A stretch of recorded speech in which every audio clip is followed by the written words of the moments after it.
Okay, so now we go to the third problem. Now the third problem is on V belt. Earlier two problems they were on flat belt. This is a case of a V belt. So the details given are according to V belt. So as you see here, they are given a cross section, whatever is the value. That cross section is directly given in terms of millimeter square for that particular belt. And because it's a V belt, it has got a shape like this. So you will think of a V belt, it looks like this. So as a result, this angle which is there, this angle is called as 2 beta. So 2 beta angle is given. We are in our formula we require beta. So this is the total angle given is 2 beta 30 degrees. Then the cross section, this cross section of the belt is given here. Then the belt material density is again given. The strength of the belt, tensile strength of the belt is also given. We have got the size of the pulley. See, this whole thing is, maybe it can be shown like this, that there is a pulley and then there is a belt this way passing on the pulley, and then it is covering certain angle which is again 180 degrees. 180 degrees. Angle of lap is 180 degrees. The pulley is rotating at RPM n, that is 1500 RPM. Diameter of the pulley is given 300 RPM, etc. We are asked two things. In the given condition, what is, that means at this speed, what is the power transmitted? Now this may not be maximum power transmitted, as you know. Last time we have seen that the graph is like this. So maximum power transmitted is here at optimum speed. Right now maybe we are somewhere, some other place. This is the situation at the moment, that it is working at certain RPM, at certain belt speed, and it has got certain power that is transmitted. So first answer what they are asking is, what is the power transmitted in the given condition? Then it is asking at what speed it can transmit maximum power. So what is the V optimum which will give us maximum power? That is the second question asked. So let's see how this is done. So we start from the given data, which is like this. First we find out the belt speed. So belt speed is given by V. So we know that it is pi into d into n by 60. In this case, the diameter and speed is given. Speed in RPM is given. So right now, at what speed belt is moving, this is the speed of belt that is obtained. Now you might wonder why there are two arrows. Now this arrow is showing the tension in the belt, and belt is moving like this because it is rotating like this. So when it is moving like this, it has got certain linear velocity. So that linear velocity is V, which is what is shown by this arrow. And you can find out how much is the belt speed from this equation like this. Then we know that the belt has got certain mass density, so it will have certain mass per unit length. This mass per unit length is given by belt cross section area multiplied by the length of the belt, that is 1 meter, multiplied by the density of the belt material. So we know density, we know cross section, so you can find out the value of how much is the belt mass, which is in kg per meter.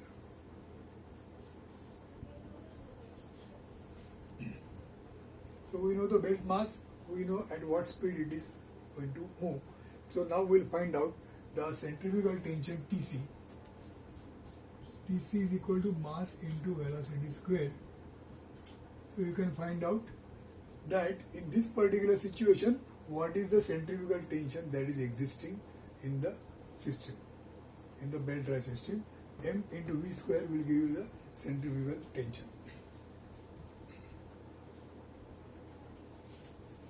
Now let's also find out what is the tensile stress, what is the maximum value of tension in the belt. So Tmax in the belt is equal to, now this Tmax is obtained by the Ft, that is the stress of the material, and then the cross sectional area. So since ft is given, cross sectional area is also given. So you can say that the belt can maximum have this much amount of tension it can withstand. So maximum this much tension it can withstand. You can find out how much it is for the given condition at the given speed at this stage. Now having understood this much, now let's say that T1 plus Tc is equal to Tmax. Therefore, T1 is Tmax minus Tc.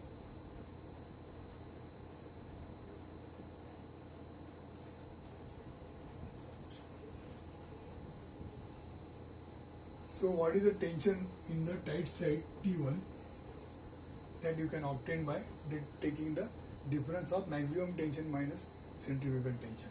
So once you know T1, you can find out T2 also.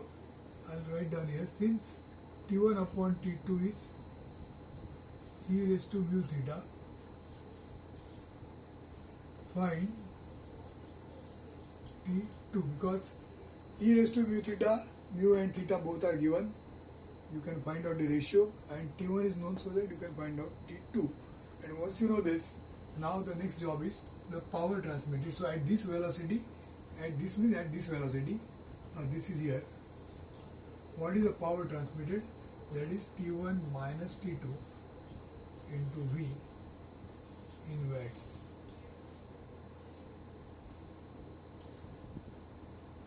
So that much amount of power it can transmit. That is the first part. How much power it can transmit, this much in the given condition. Now we want to find out what will be the maximum belt speed which will correspond to maximum power. That is the next part which we will see. You can jot down this much, we will see the next part.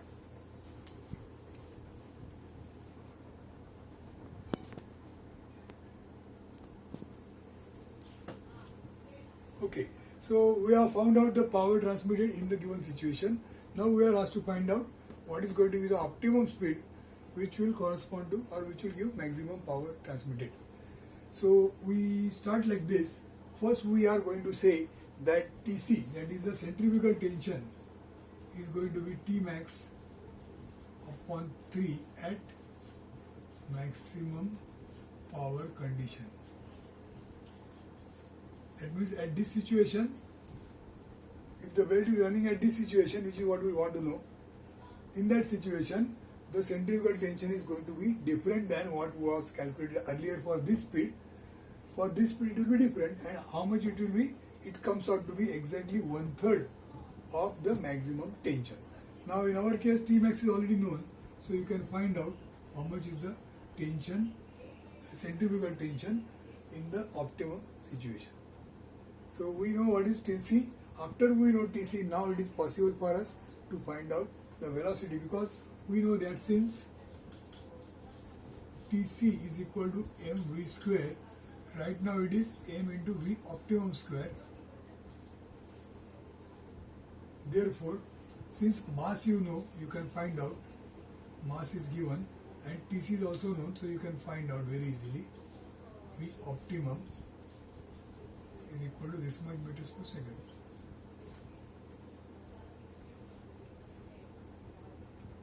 Like that it is. Now they are not asked what is the maximum power transmitted, but if that is also asked, maybe you can add here. Also find maximum power transmitted.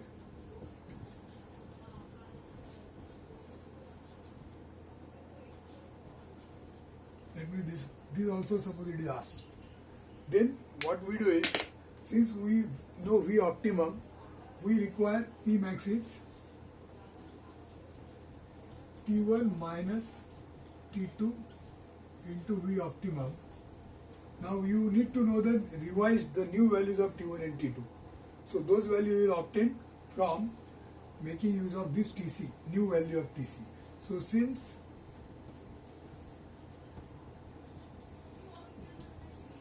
T1 is T max minus Tc, you can find out how much is T1. In fact, it is 2/3 of, you can say this is also, it is 2/3 of T max. So that will give you T1. In the optimum situation, T1 comes out to be 2/3 of Tmax, because Tc is 1/3 of Tmax and T1 is 2/3 of Tmax. So you know T1. Also find with the help of this ratio,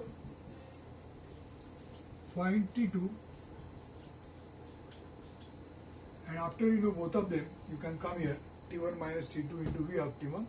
That will give you the power, maximum power. So you can find out the maximum power like this. Okay. So that was problem number 3. There is one more problem. You can jot this down and we'll go to the next problem.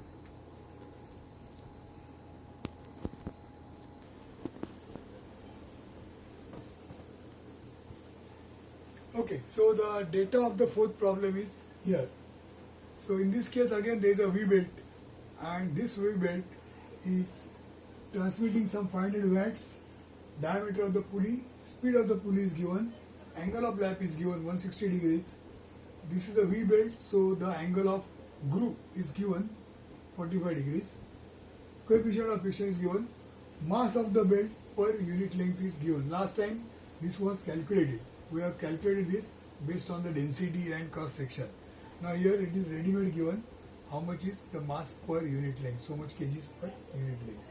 Then there is a maximum tension, how much it can withstand.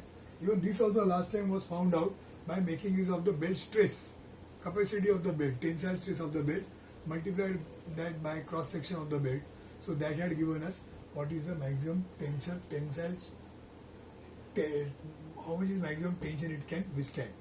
So that was calculated. This time M and Tmax they are ready-made given, and you are asked to find out how many belts we are going to require. So let's see how this is to be worked out. Since the diameter and the speed is given, we can start with the belt speed. So the belt speed V is given by pi dn by 16. Since diameter and speed are given, you can find out what speed the belt is moving. Then we say that the centrifugal tension Tc, which is there in the belt, at this speed when it is moving, what is the centrifugal tension in the belt? So the formula says mv square. So mass is given, V is just now obtained. So you can find out this much is the centrifugal tension that is existing in newtons. Then we go to the value of T1, and T1 is Tmax minus Tc. Now since Tmax and Tc are already there, so you can find out how much is the value of T1. Tension in the tight side of the belt, how much it is, that is Tmax is T1 plus Tc. So T1 is Tmax minus Tc, so that will give you tension. Earlier we have found out already Tc, which can be made use of here. Tc was found out by making use of mv square. Out of that V was obtained by this formula. M is already given. So having known this much, now you have to find out T2. For that, you know that T1 upon T2. Now last time I have written e raised to mu theta. It should be e raised to mu theta upon sine beta. Just add this. In the last exercise also it was V belt. Problem number 3 it was V belt, and whatever formula I had written last time, I think sine beta was not written. You can just add this there in that problem. Sine beta is the angle which is, see the V belt is given angle, that is this angle is 2 beta. So we have to take half of that. So in our case 2 beta is in fact this is 2 beta. 2 beta is 45 degrees. So you can find out beta is 22.5 degrees. Accordingly you can solve this equation and find T2 equal to how much.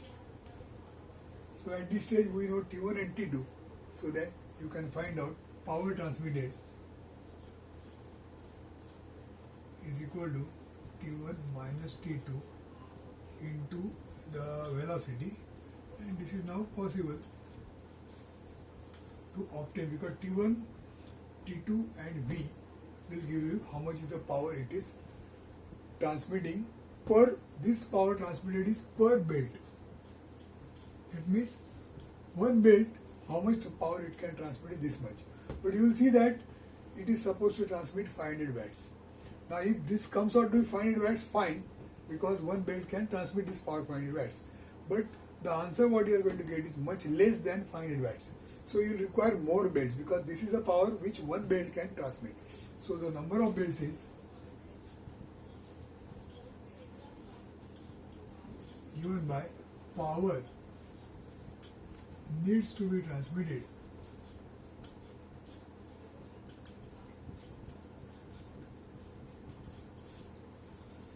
divided by power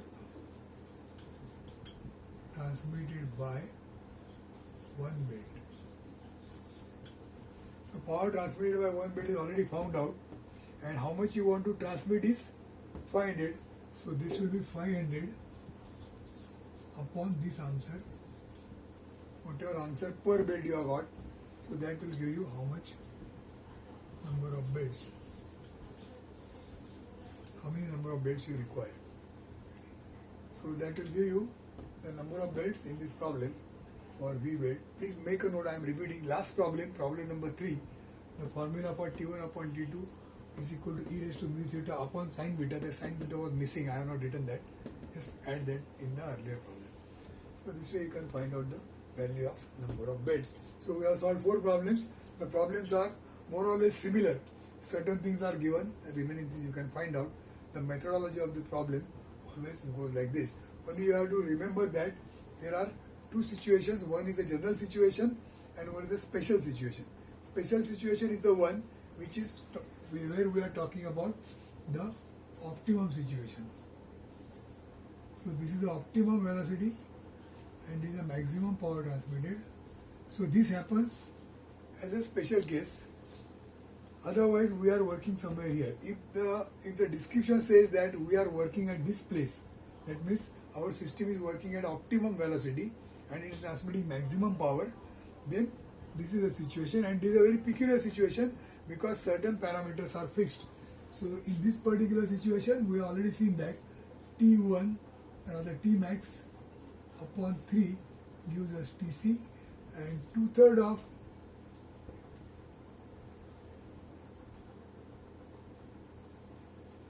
we are right here, 2/3 of T max will give you T1. So these things are special